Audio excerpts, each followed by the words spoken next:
Ooh, whoops. I guess I didn't start the music, but a little late is better than never. It's another Write Once, Read Many. This time, 25.2.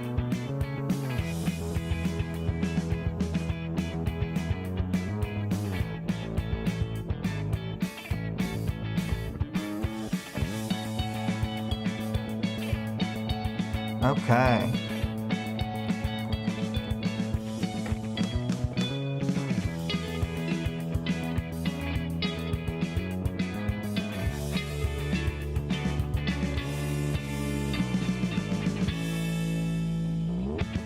Oh, hello, it's Vic.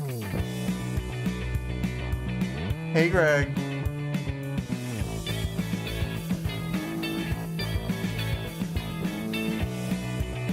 You know what? I feel like this music actually does kind of fit, like the idea that a bunch of time is flying by and we see like a Taylor montage. It lightens the mood, despite the fact that there's Endbringer attacks.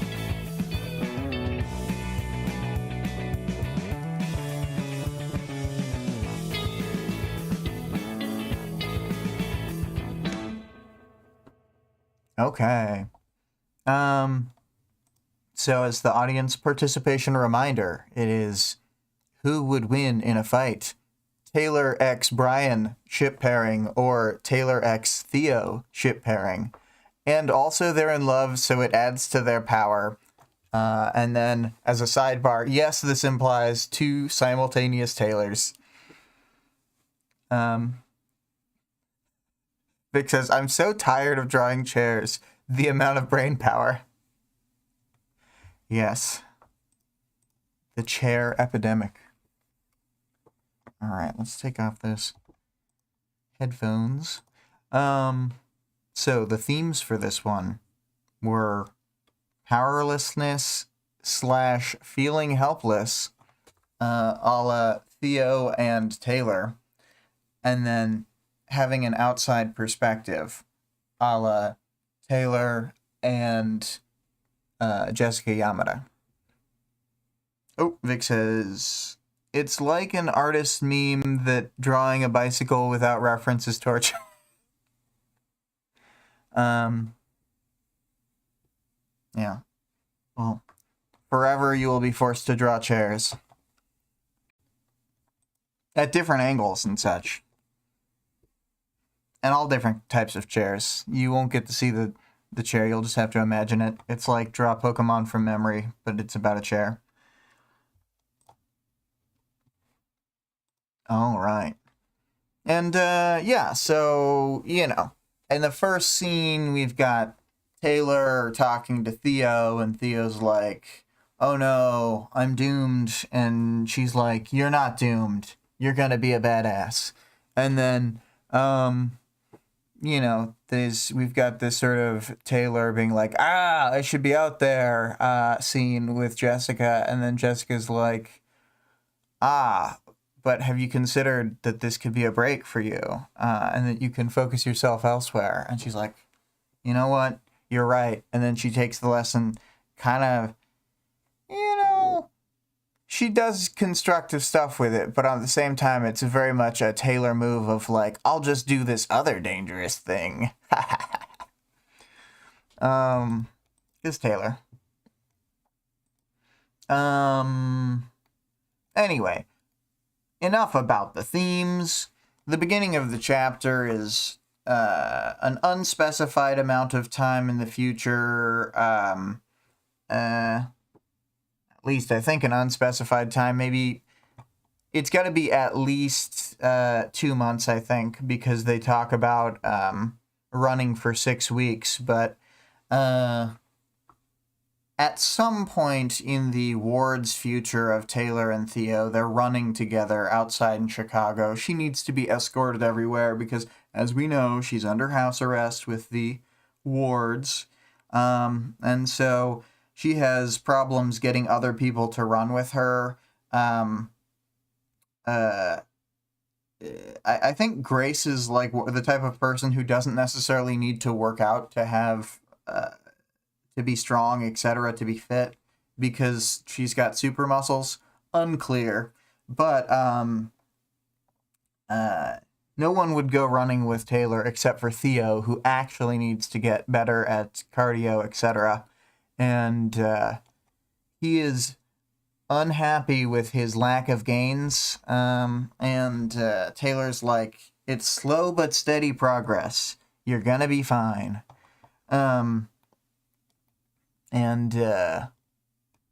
Yeah, Taylor, while she has a time to look around, waiting for Theo to catch his breath, thinks about the differences between Brockton Bay and Chicago.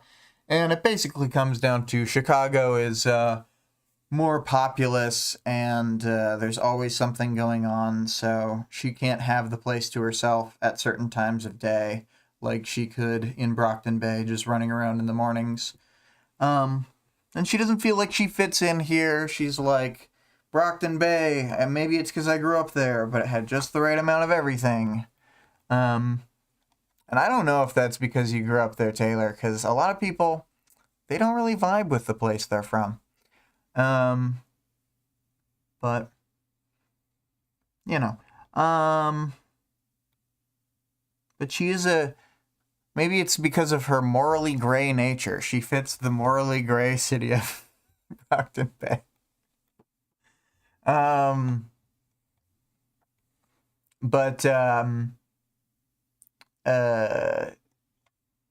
Moving back to sort of her reveries and thinking about stuff, she is thinking about how the PRT hasn't come back on her and hit her with some kind of like baseless punishment or anything. Like the directors haven't tried to make a move against her, but a lot of the people who were more against her generally are less powerful because of the rooting out of corruption, both via the Cauldron investigation, and also later on the Las Vegas teams are mentioned to be taking down some of her political enemies. So, you know, just kind of got some extra stuff going for her. And then Theo's asking her about fighting Jack Slash, and she sort of explains how he doesn't ever really fight if he doesn't have to, so she was mostly just chasing him around and stuff. Theo's very worried about how he's not a badass, and then, you know, she talks him through it. She's like, it's fine. You will be a badass. But he doesn't quite believe her yet. And then he does bring up that he feels more confident when they're doing training. He feels like he's making progress.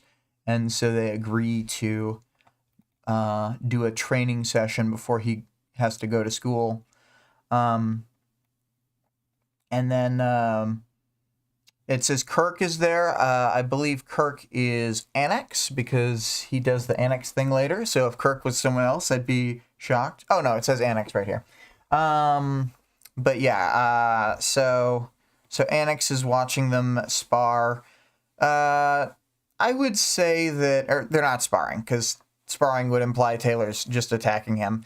Taylor kind of takes it easy on Golem in a way, but is like setting up little exercises for him, like attack this swarm clone, this pile of bugs that could represent either like Crawler or a big version of Hookwolf. You need to hit it really hard. And Golem has a new costume that gives him more options, like little fanned out plates of concrete and steel and all sorts of materials are all over him so that he can do all kinds of maneuvers. So he's punching hands out of the floors and the walls and the ceiling and stuff. You know, typical moves that you'd expect with Golem's power set.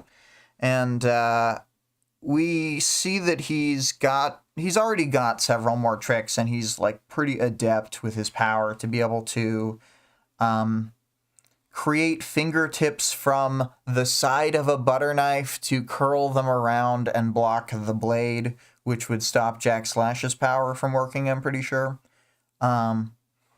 So, you know, a pretty specific and useful skill to practice at a moment's notice. And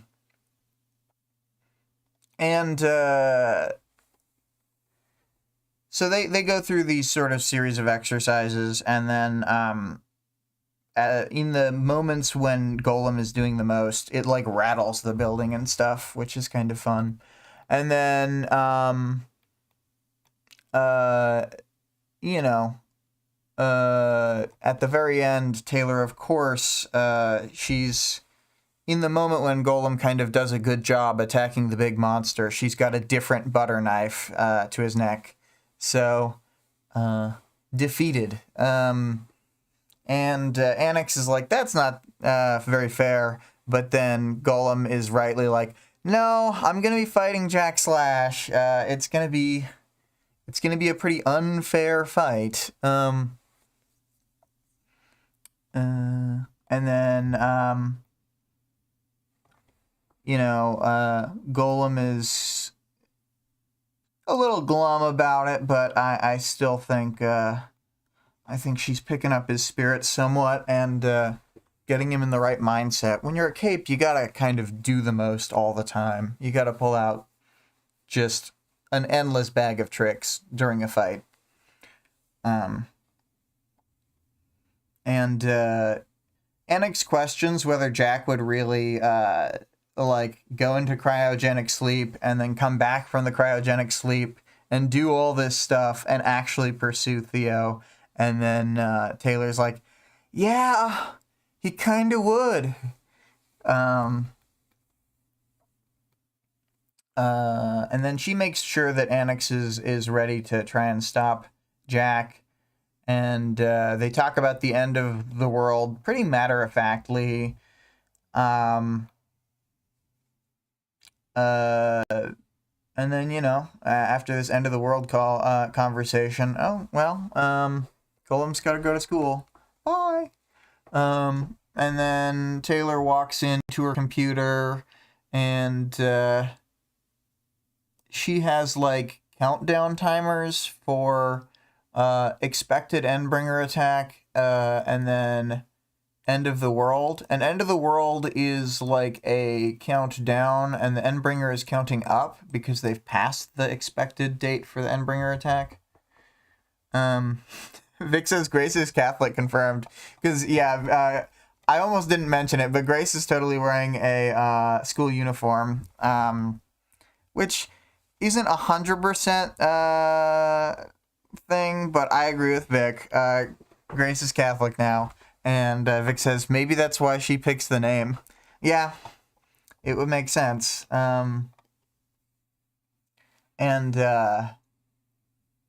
Yeah, Taylor is fretting about the Endbringer attack. She says Behemoth had been early. I will say that I specifically looked into, like, how long the different attacks had between them in the portion of that Chevalier chapter where he's looking at the computer. It was pretty, like, imprecise and all over the place. Like, there was a huge variance even when it was just Behemoth, from, like, 199 days in the shortest span to 263 in the longest, and it hovered around 220 as the main, like, average. And then I didn't calculate the distances between all of them, but I was looking in and seeing, like, how varied it was. I found the shortest one with 3 Endbringers was only 52-day gap. So I was thinking, like, well, there was a 72-day gap between Behemoth or Leviathan in the book to Behemoth in the book. And so that's, like, well within the margin for how long a 3-day Endbringer cycle is, because of that weird data point where it was only 52 days. So, I don't know. It's kind of hard to predict. Sometimes I'm like, are some of these data points mistakes because Wildbow writing? Like, I don't know. But there's a lot of chaff in the story, so it would be hard to tell that there's 4 Endbringers, because the cycle is just so irregular that you can't really tell when there's a shift unless it's like huge. Anyway, so she's all thinking about the specific thing, and she's worried. Also, there was a thing that I thought was kind of, this was another thing where I was like, is this a typo, or had I just forgotten about this? But Taylor thinks for a moment, would the schedule continue at its accelerated pace with Behemoth appearing in 7 to 10 months? So I guess this implies in her mind that Behemoth would resurrect from the dead and just a new Behemoth would show up. Which I hadn't remembered she'd considered that until this reread. And I had never even like imagined that was a possibility. So if it did happen, I would have been like, oh my god. I would have been so shocked. Anyway, this is where the first little portion of the chapter ends. Vic says, I think that's what she was thinking because the Seamerg didn't come later. Yeah, like that would,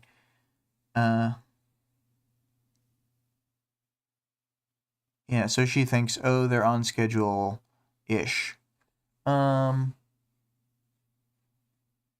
Yeah, it's just hard to predict because from the only data points we have from, like, the Chevalier chapter, like, the extreme variance in the amount of time.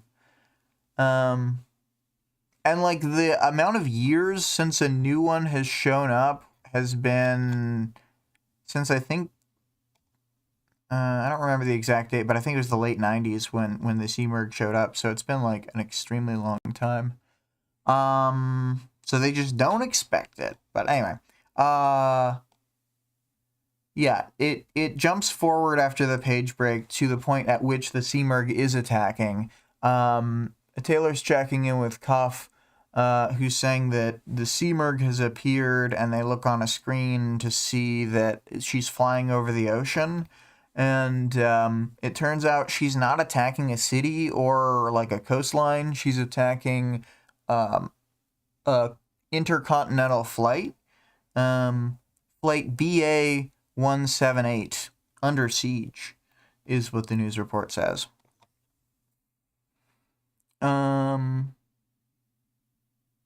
Vic says, what about the dates in Taylor's memories? Like in most recent years, has it been more consistent? She might not really think about before she was born. I didn't check out those, but I think that it doesn't detail enough of the attacks because in the Chevalier chapter, let me go back and see, he sort of shuts it off at about 2003, and I think we only really know a few of the dates after that. Because she thinks of like 2005 and stuff. Let's see here. So it's right near the top of his chapter. Boop, boop, boop, boop. Yeah.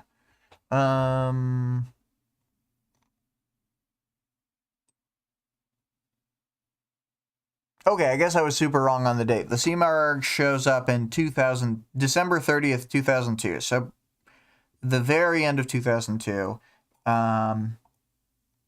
Leviathan had been around since the very start of since the middle of 1996. So the intervals between Behemoth to Leviathan is about 4 years. Then from Leviathan to Seamerg is about 6 years. Then Seamerg to now is about 9 years. I guess they're on track for a weird loopy thing, but they keep it irregular, I think, on purpose. They want to keep them guessing. You know what? It actually fits the what Lung says about the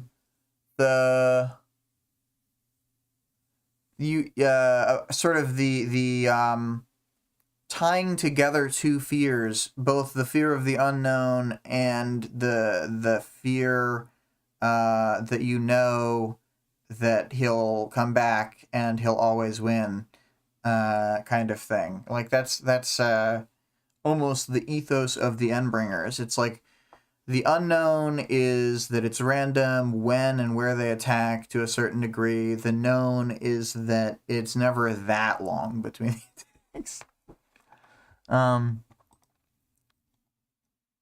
But yeah, I think the dates we know are like a 2005 date for when Canada got destroyed, and we know the Kyushu date when Leviathan attacked, and Lung was there in the 90s. Yeah. Anyway, I'm getting way sidetracked. The timeline thing really caught my attention before as well. I was just like, from Taylor's perspective, it must be the most sort of frustrating thing, because as much as she wants it to be straightforward, it's super not. Anyway,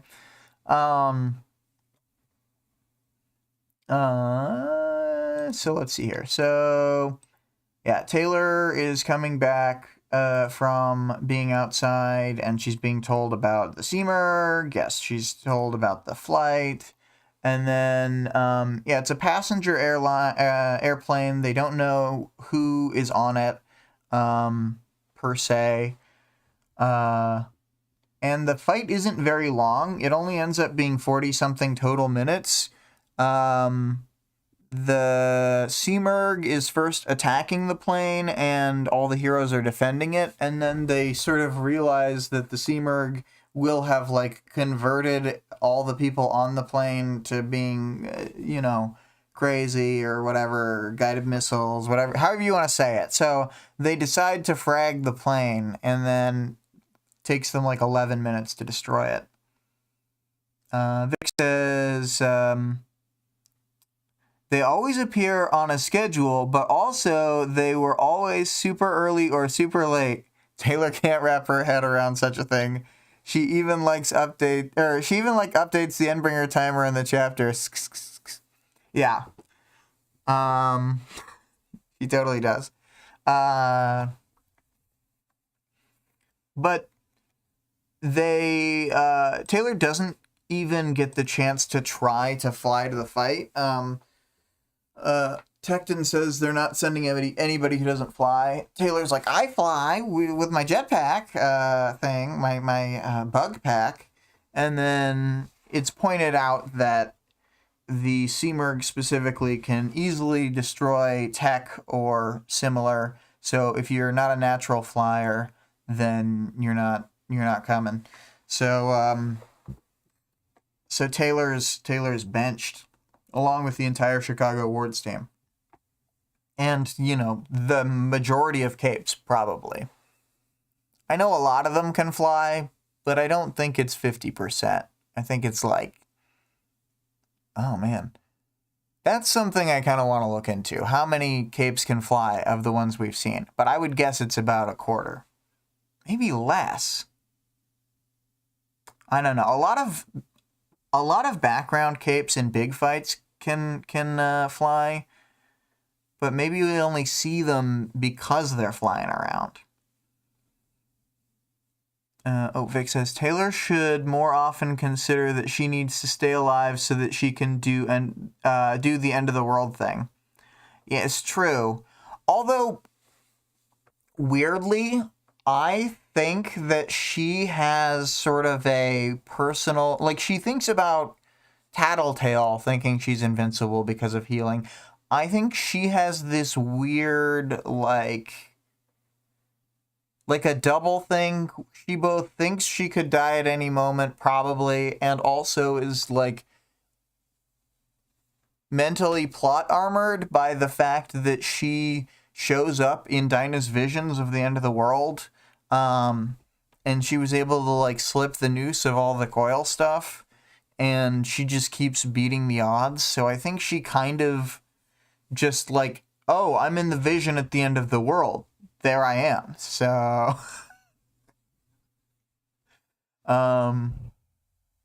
even though that's just like one possibility. Anyway,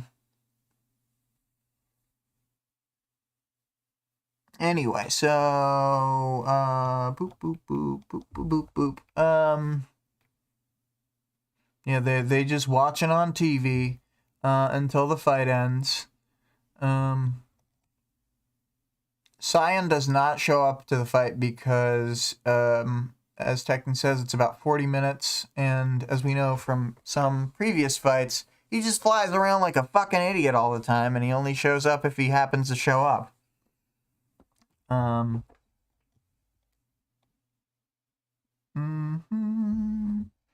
And Taylor rightly thinks that she doesn't know, like, if this was a victory or a defeat, because they might have stopped the Seamerg, but this might have been her biggest victory of all time. It could literally just as easily be either.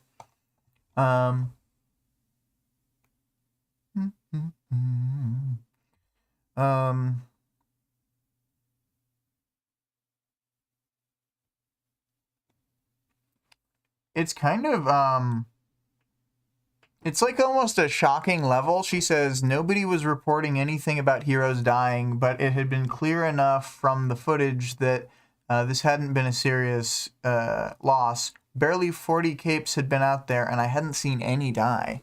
Yet I felt irrationally upset, if anything. Even given the low amounts of stuff to work with, I am surprised she didn't force any heroes to accidentally friendly fire somebody by, like, telekinetically dragging somebody in the way of a shot or something. You know. Something else. But, you know. The Seamerg's a crafty one. So, talking to Miss Yamada, in this scene, right here that we see,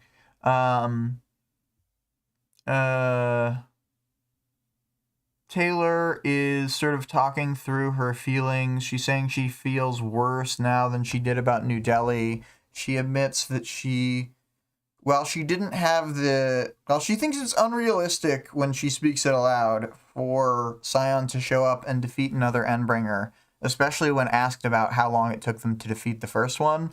Then I think she realizes that internally she had thought, we're just going to knock them out one by one. Vic says, what book do we think she's reading?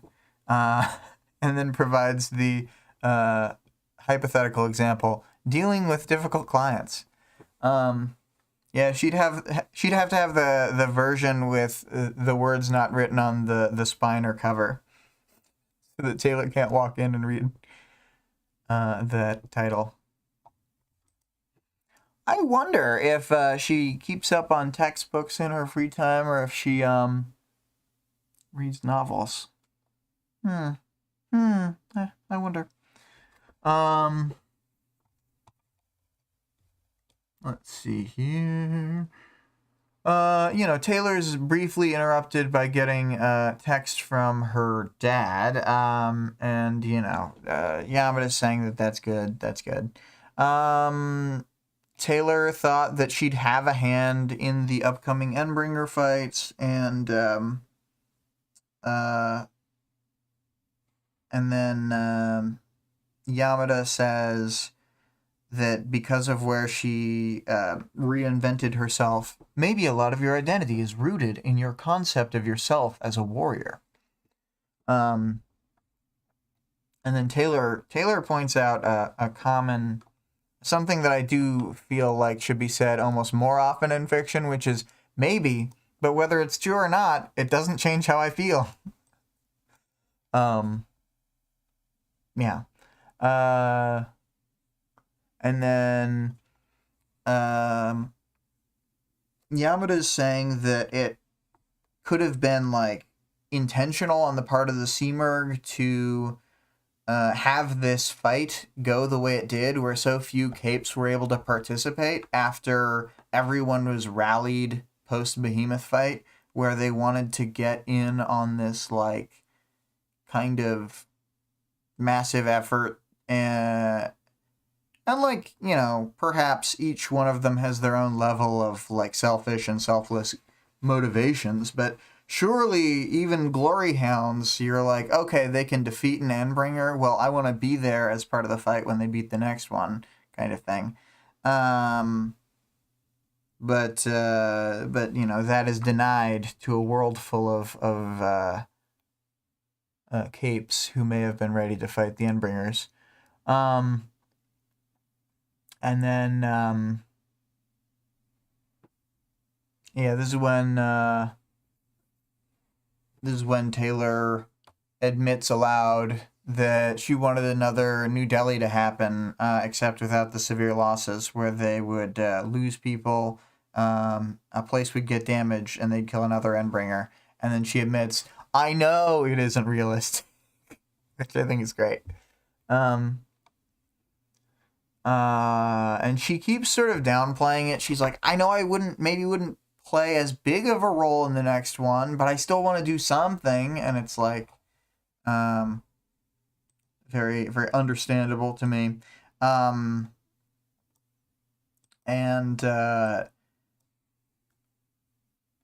Taylor even directly brings up that she thinks she's going to be one of the people around for the prophesied end of the world, saying those words, this prophesied end of the world. And then Yamada asks her if she can talk to Revel about this, about like doing more cape work. And she's saying she's hinted at it, but nobody's like taken the bait. And that they take Golem, but that they won't take her, because she's more like a partner than a sidekick. And it's like, maybe you're giving off bad vibes. Like, you think that maybe you're more of a partner than a sidekick.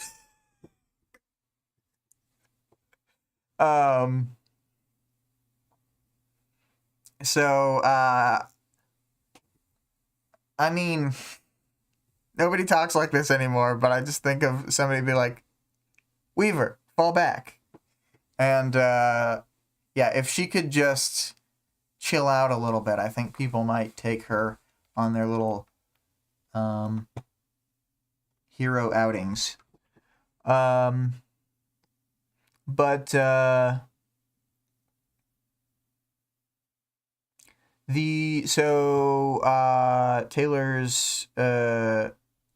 well, Yamada's saying that Taylor's due some credit, and then, this sort of makes Taylor reassess how she's approaching the conversation, and she's basically trying to say she's trying to, it feels at first like she's trying to say that she just wants to vent her feelings, and that she isn't looking to be told how she's like doing well and stuff, which is a mirror to me of the conversation she has with Theo at the beginning. She's just directly in the reverse position from then. And Yamada's her from then.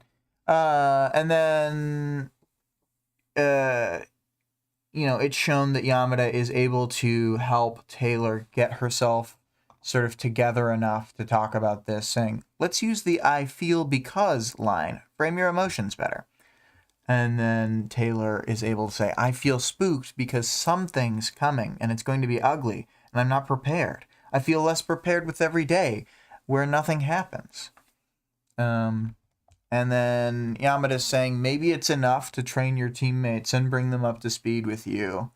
Talking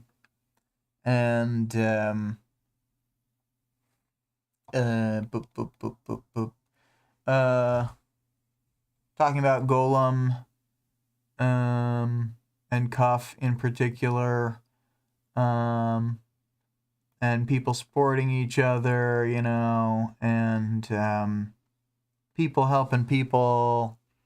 Yamada's basically saying that, even if it doesn't feel like enough, maybe it'll have to be enough, kind of thing. Taylor directly says aloud, but I hate feeling helpless. I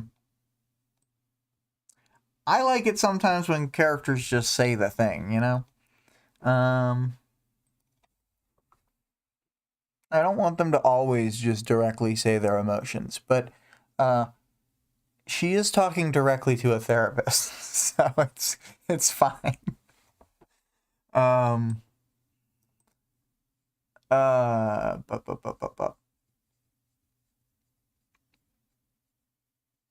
And I like this section of the conversation too, where Yamada's saying that it's because she's been waiting. She says, "You waited for the Endbringer so that you could flex your talents in unimaginably high-stress environments. It's good, I think, that you waited, that you had a moment to breathe. I think you should strive to retain that peace, because it may help you enter a better headspace." And, you know, this prompts her to think back to Glenn, one of her other mentors from the Protectorate, or the PRT, or whatever, however you want to umbrella organization them. You know, the thing is that she ends up getting so much from the air quotes good guys, like in terms of emotional and institutional support. Like, I know that she's fighting people within the heroes organizations for like dominance and stuff, and for like her idea of how things should go and whatever. But that was always also true of the villain side. So it's not like she had this like totally easy road. Like when she was a villain, she was constantly having to argue for like little things like, oh, we should help this person escape or whatever. And she was constantly like outnumbered by people who didn't share her ideals. So, oh, Vic says, I think it just demonstrates that, like, individual people are usually good. Yeah, that could be it, too. Yeah.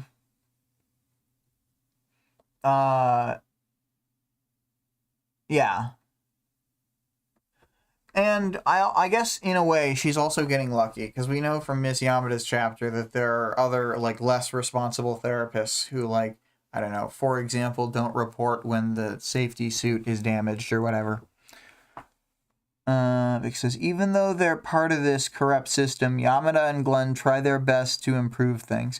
Yeah, they do, and they're working within their means and sort of navigating, understanding the people who do control the levers of power within the system.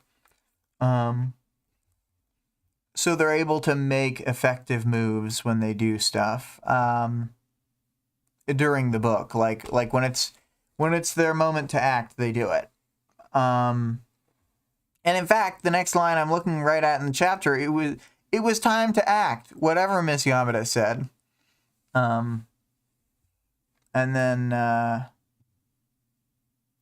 she thanks Miss Yamada, and she says that even though she's not feeling better, she does have a plan.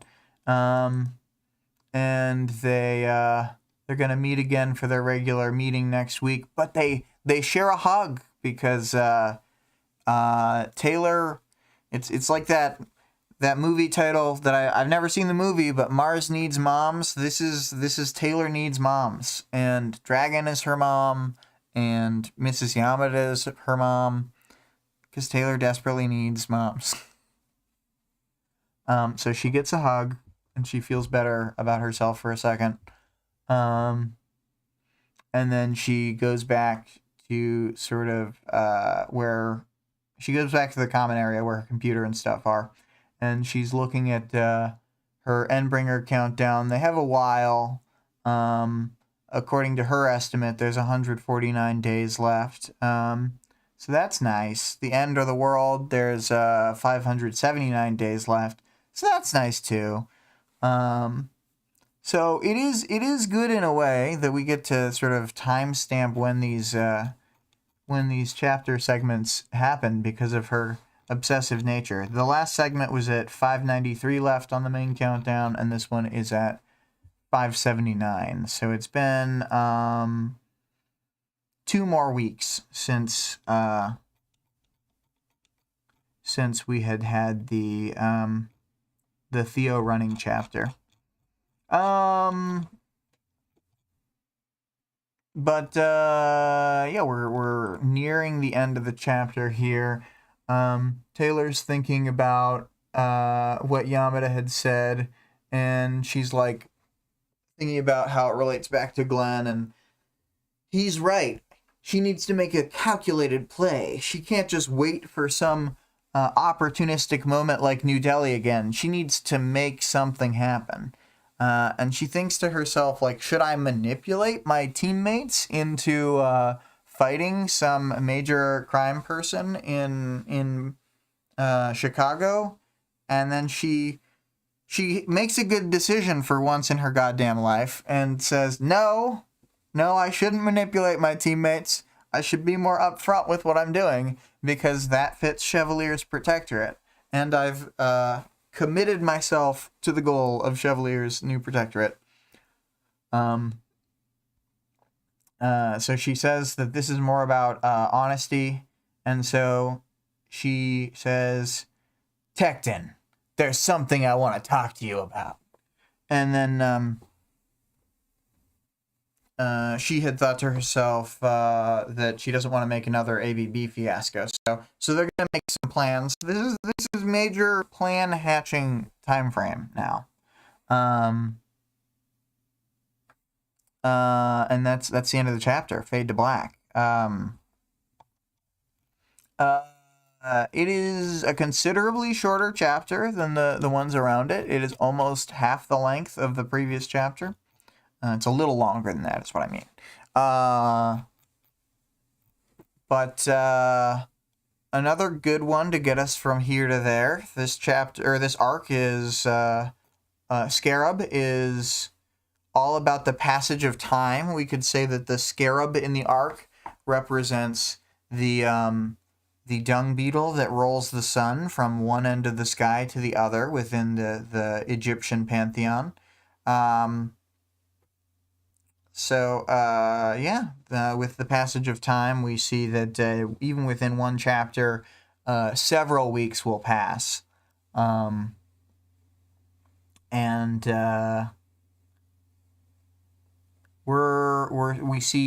skipped past, one Endbringer fight.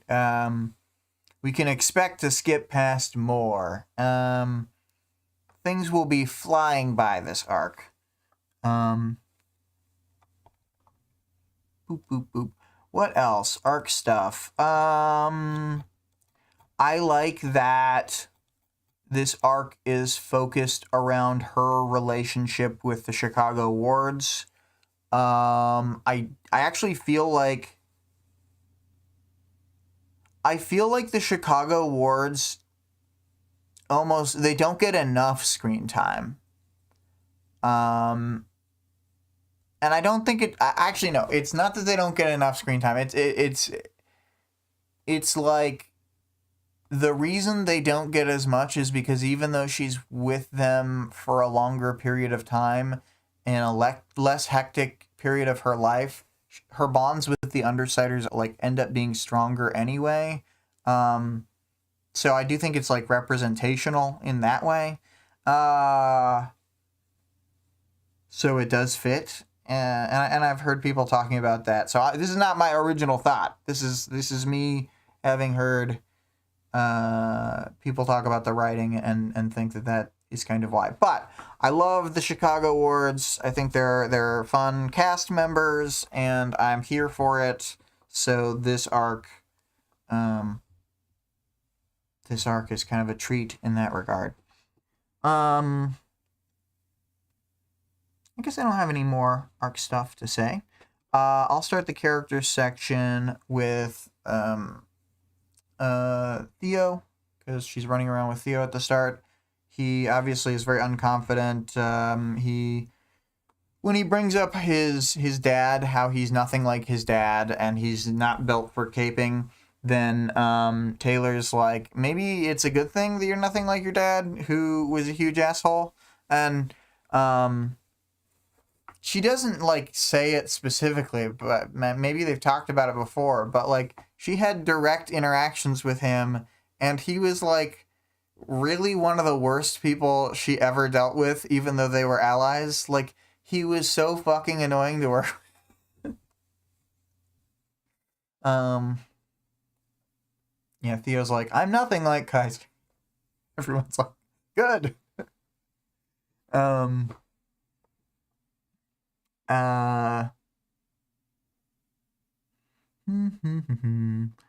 Theo.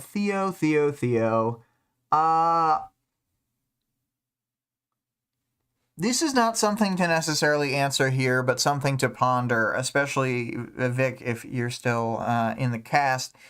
We should ponder how Theo's power relates to his trauma. Because,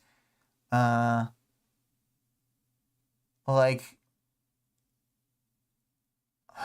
I'm sure there's something obvious there, but I'm, like, failing to grasp at it, like Theo's grasping hands. Yeah. Thematically, I don't know how Stick Handin' thing relates. Supposedly his trigger event was to be stuck alone without anyone he knew in the arrest after leaving, like when he was just in PRT custody and he didn't know what the future was going to be like or what to do. I don't know. Maybe it was like it could be interpreted like a master power. Maybe. Something I was thinking is because they said that it was more of a mental power, like when they were talking to the college TA, for Allfather and Kaiser, then maybe it was like more of an expectations-based trigger event for Kaiser, like especially if Allfather, was this really terrible, unyielding, like white supremacist guy who wanted his son to be like up to this like master race ideal. Like maybe each time it was like based on like these super high expectations, because like Golem's whole thing was, how am I ever going to beat Jack Slash? Oh no, I'm doomed. Like that's kind of what I was thinking, but that doesn't fit Hands. I don't know. We'll think on it more. Taylor thinks that Theo has what it takes to like have the grit for this whole fighting Jack thing because of him showing up to the Behemoth fight when he was brand new and like doing well enough there. Vic says, I just don't know enough about his internal thoughts, I think.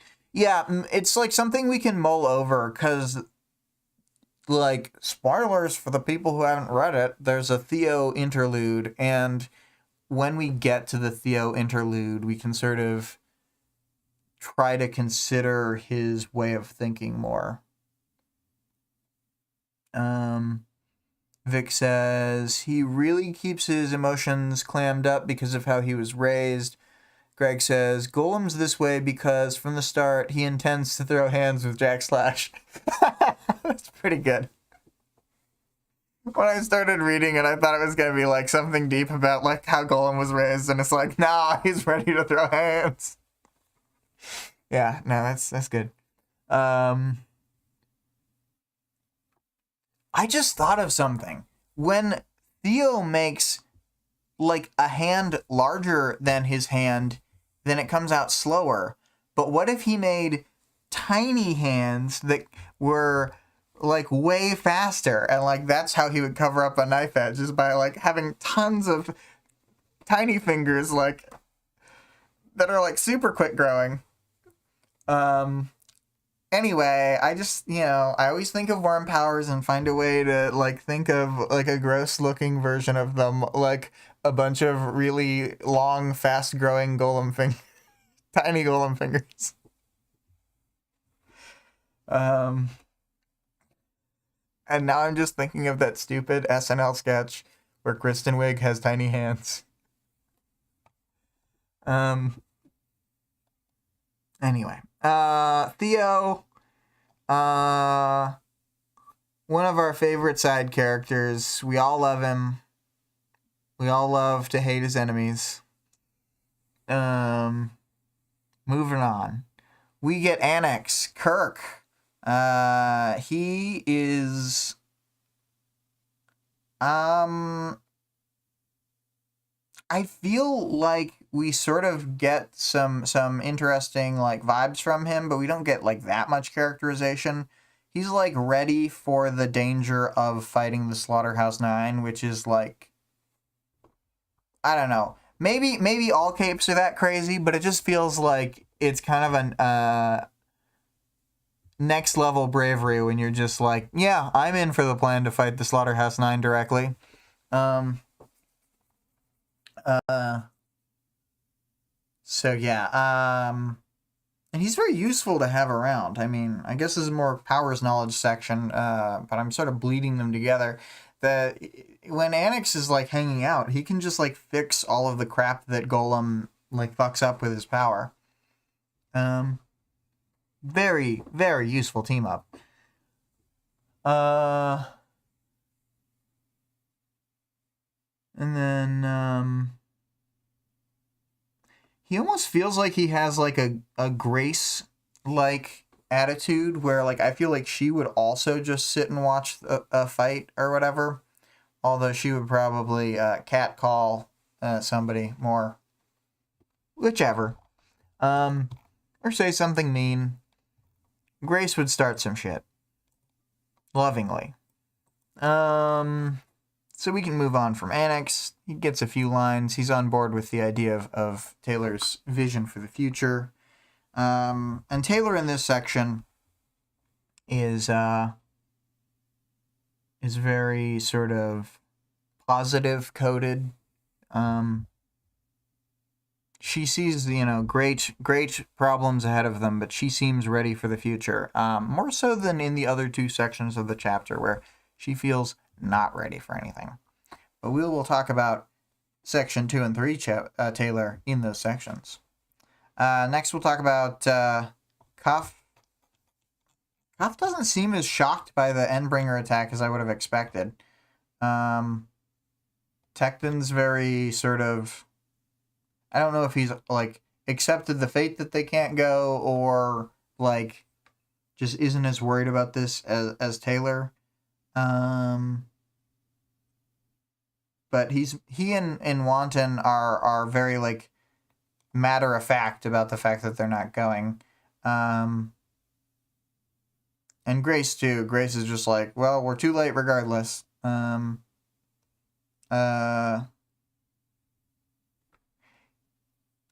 Yeah, they just don't have enough screen time to really do much. She says that they didn't talk much as they just watched the fight on the over the screen. The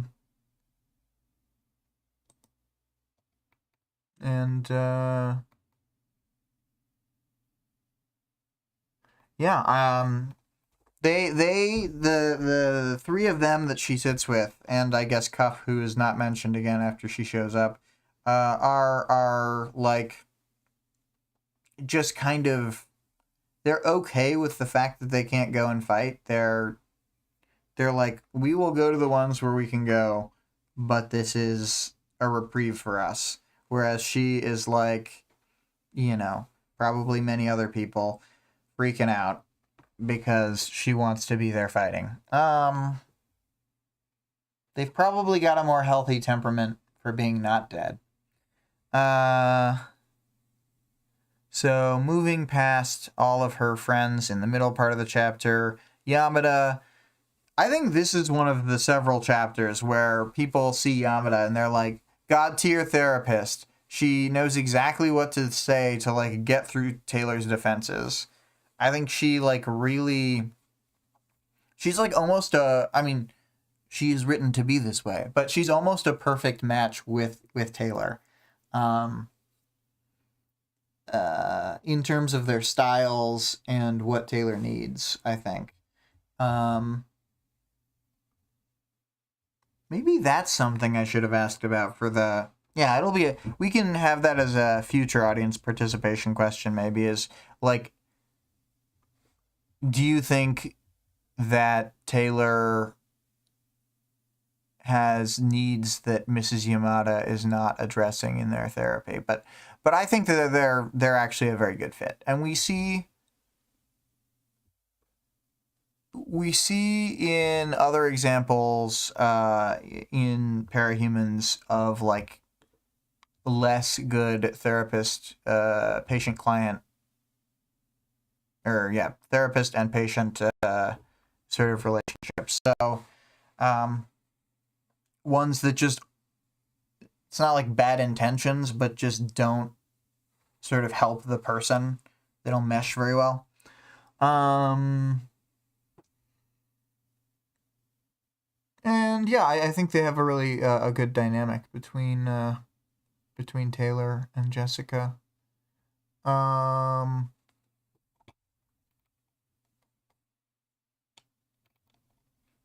wonder what a therapy session would be like between Dragon and Jessica. I just like, I feel like every cape needs therapy, probably. But on the other hand, I'm like, what would they talk about? She'd probably talk about her dad. She hates her dad. That's what they'd do. Maybe Dragon can finally act out being the angsty teen that we know she is.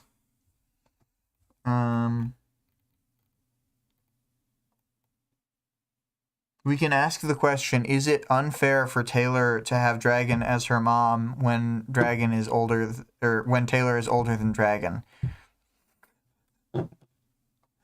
Oh, and I know he's not in the chapter, but I guess I do want to talk about Glenn and how, like, much like the majority of the audience, Glenn has grown on Taylor, and Glenn has achieved her respect from, you know, his various maneuverings and kind of being like a no powers cape, like how Big O is.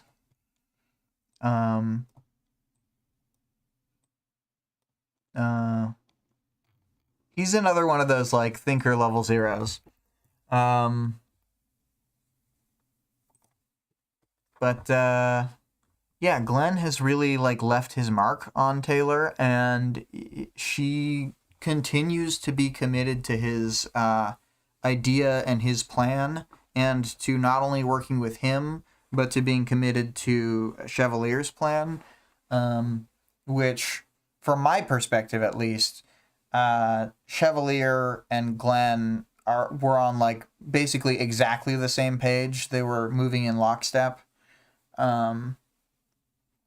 So yeah, it's good to see Taylor believing in other people and not just thinking that she has to do everything herself, a la Todd Margaret.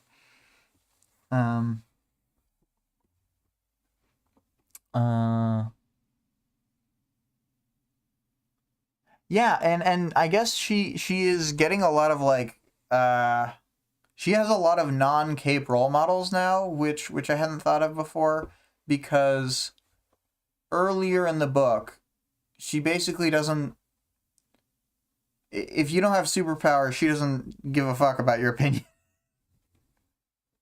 She might not ever think it outright, but that is truth. To her and to many capes, non-powered people, they just don't understand, and thus are second-class citizens.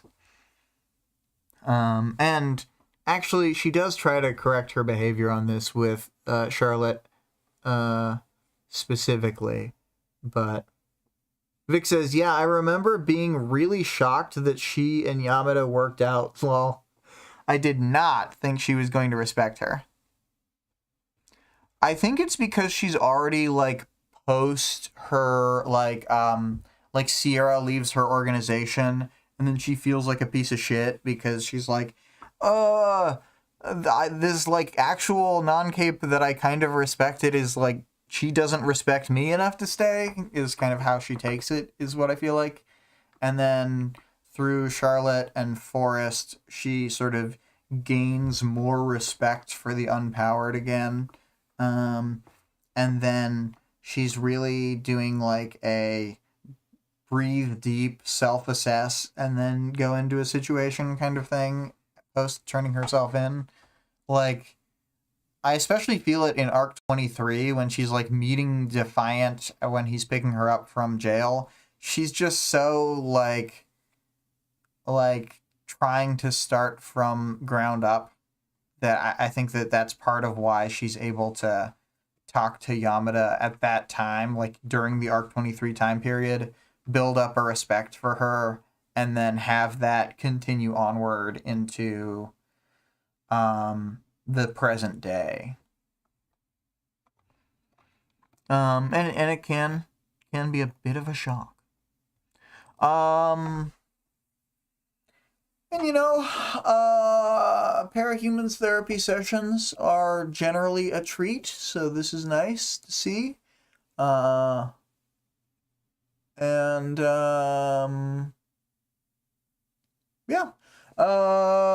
Scooping on to powers, knowledge, and world building.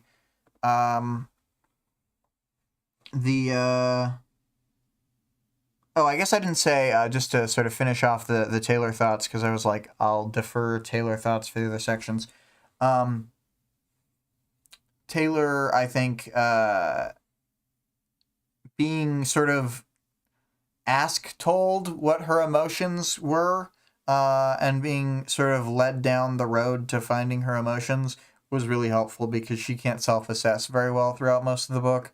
And so that's one of the core things that she's doing with Jessica, is learning to self-assess and to slow down. So, yes, but powers, knowledge, world building. Like, an Endbringer fight where nobody dies is bonkers. We can all hope that nothing comes back to haunt the heroes, that nothing bad's gonna happen because they blew up a plane. Nothing bad ever happened by blowing up a passenger airliner, says all the heroes simultaneously. Oh,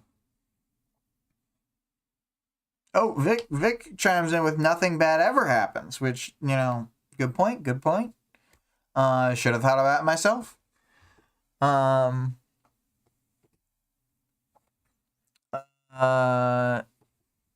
It's definitely an interesting data point that the Endbringer attacks have not slowed down. I definitely didn't know what to make of this when I first read it. So, you're on the same page as Taylor. You have these disparate data points. It's really unclear what's going to happen. And nobody knows where the Endbringers are from anyway, so it's like maybe a new behemoth could just get generated. I don't know. I mean, obviously, listeners can tell by my earlier shock at that concept that that's not the direction we go in, but it's an interesting thought, Taylor, and I'm glad that you're considering all possibilities. Much like the or what is it? NPR program, All Things Considered. But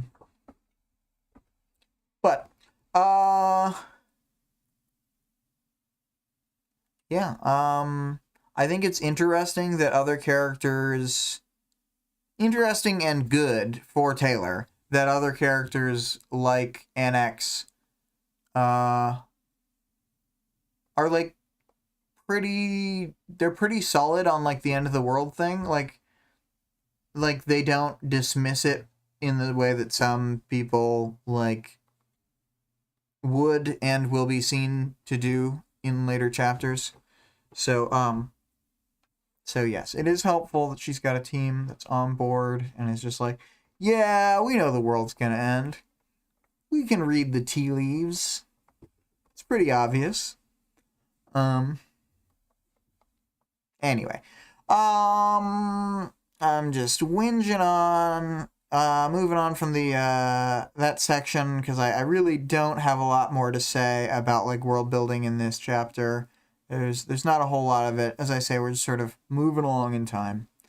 My audience participation question, the totally unhinged one from before: who would win in a fight? Taylor x Brian or Taylor x Theo? And also they're in love and it adds to their power. Yes, this implies two simultaneous Taylors.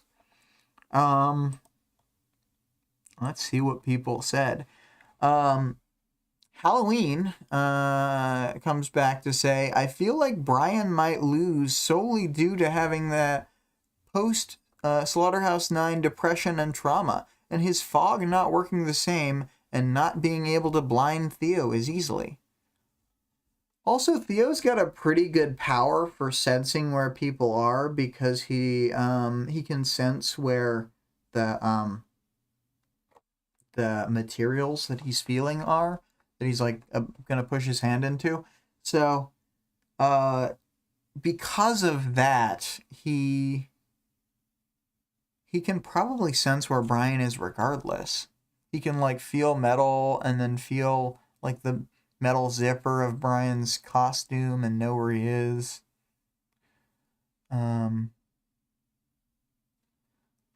Let's see here.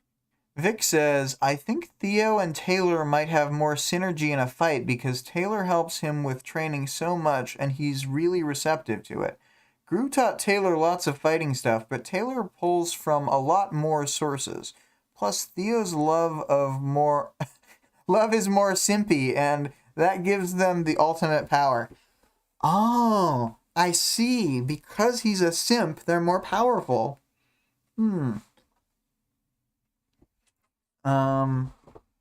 Maybe, okay, consider this, because no one mentioned this. What if Brian uses his power, and because we're saying it's like post Slaughterhouse 9, he is able to sap some of Theo's power, so he's just like kind of neutralizing him and leveling him out. You know, it sucks for Gru that we picked two capes who are both really, really good at dealing with his power.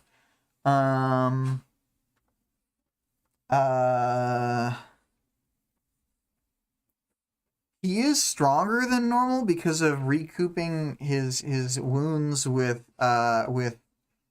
Crawler's power. I don't know. I think it's sad because I think I'm on board with other people. I think Theo Taylor would win. Brian and Taylor just don't have it. Brian's got a really good power that's good in a lot of circumstances, but it's bad against these two specifically.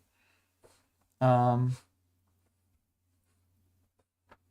think the other thing is that Brian's a really good support cape who, like, the bigger the cape team is, the more you want someone like Brian around for defensive power, and to like pull maneuvers. But like the less people you have, the less powerful it is, because you can't sneak bugs up on the other team because they've got their own Taylor who can sense all the bugs and who will be fighting for control of them.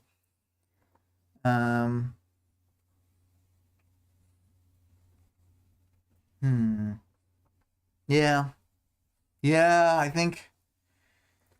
Oh, we've got to ship name them real quick. I think the,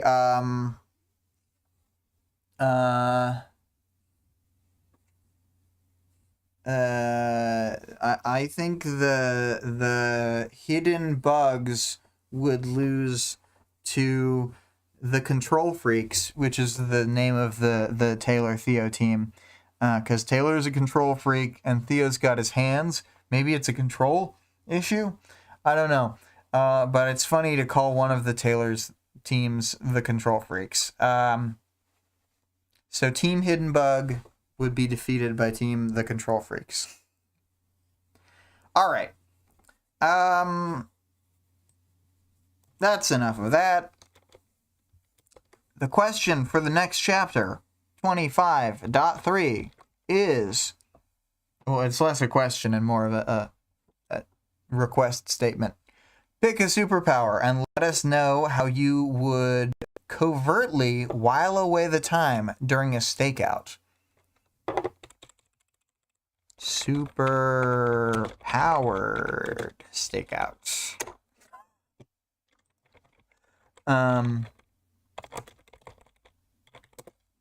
Okay. Yes.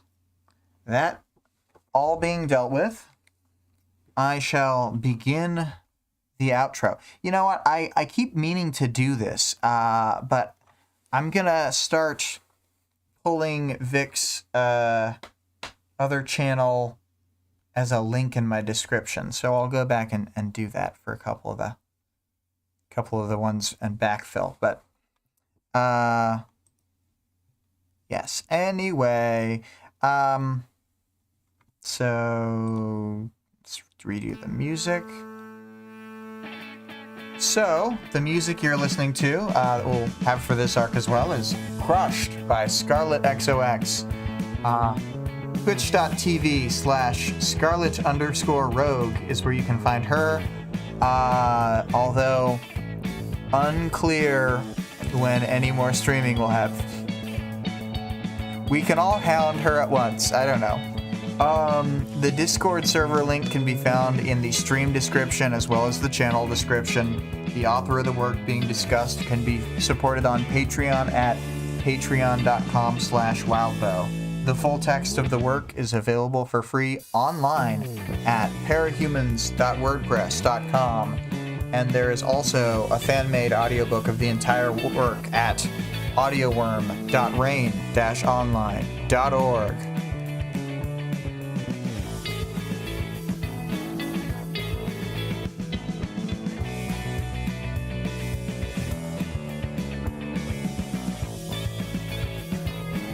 I really, really like the back half of this song.